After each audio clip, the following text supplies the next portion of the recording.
Ne kemi bërë opcionin ton, kemi propozuar një qeveri gjithëpërfshirëse nga të gjithët akterët e përfaqësuar në kuvendin e Kosovës, me qëllim që dalim nga ky ngërç, nga kjo krizë politike.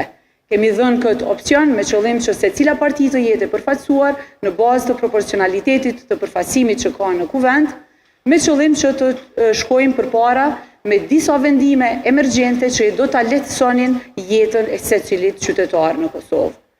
Për qeverinë gjithëpërfshirëse më lejoni t'ju them që nesër Lidhja Demokratike e Kosovës do të shpalos një plan prej 15 pikash ku do të elaboroj idenë dhe prioritetet që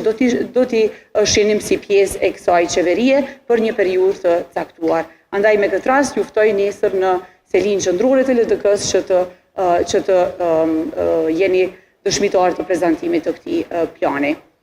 Ky ka qenë propozimi jonë si rrugdalje nga kjo krizë, por ndryshe ne nuk po shohim që partitë e tjera kanë një propozim tjetër, nuk po shohim që ka shumicë të konsoliduar, edhe po e shohim një parti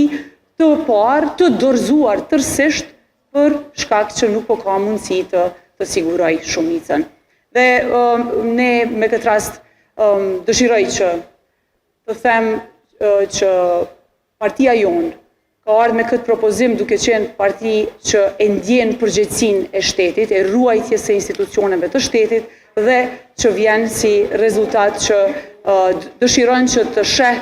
që Kosova si shtet mos dëmtohet as në arenën ndërkombëtare, as brenda në kuptimin e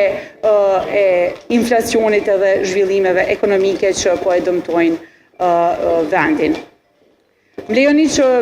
të transmetoj edhe një shqetësim që si parti politike kemi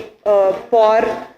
një marrje peng të një qytetari ish zyrtarit të policisë së Kosovës, Arnar Spahiu, dhe kemi parë